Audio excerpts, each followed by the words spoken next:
ուշացել էր բժշկական բաժնի քննություններից, Վահագի խորհրդով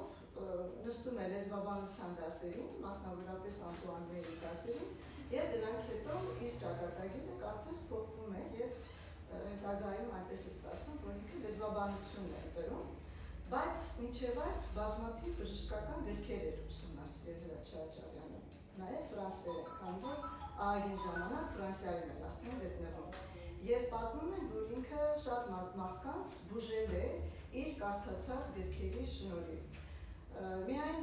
հետագայում ինքը այսպես պատմում է իր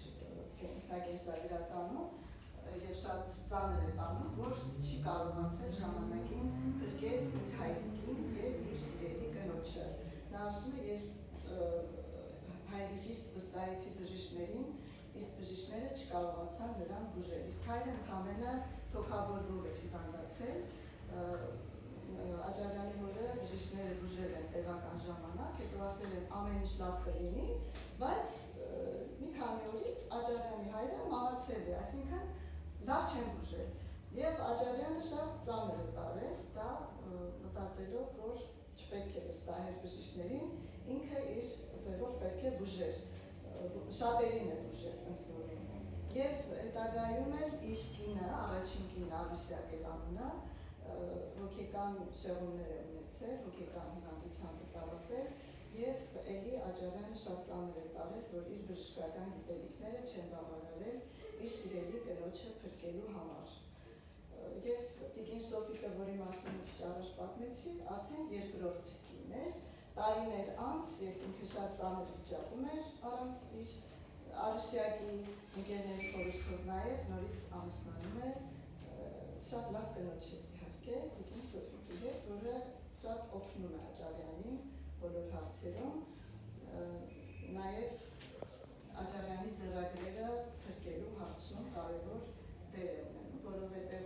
եղել է մի շրջան Ստալինյան բռնապետության տարիներին, հավանաբար լսել եք, մեծերը երևի լսել, տարբեր տարիքի երեխաներին մի քիչ դժվար է, որովհետեւ ոչ բոլորին կհետաքրքրի այն ինչ որ ասում ենք,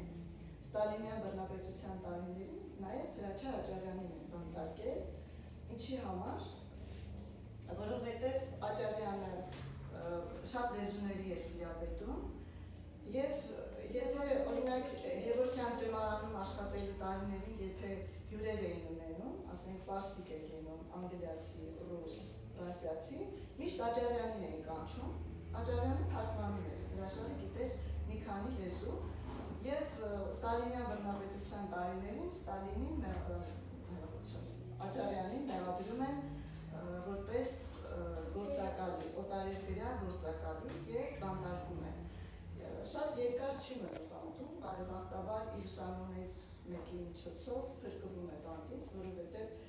ուսանողը տեսնում է Աճարյանը եւ ասում է բանտարկել, ինքը պրոֆեսոր է, հրաշալի լեզվաբան եւ այլն, մի խոսքով ազատում են Աճարյանին, բայց Աճարյանի ձեռագրերը էլի դժվար ճակատագիր են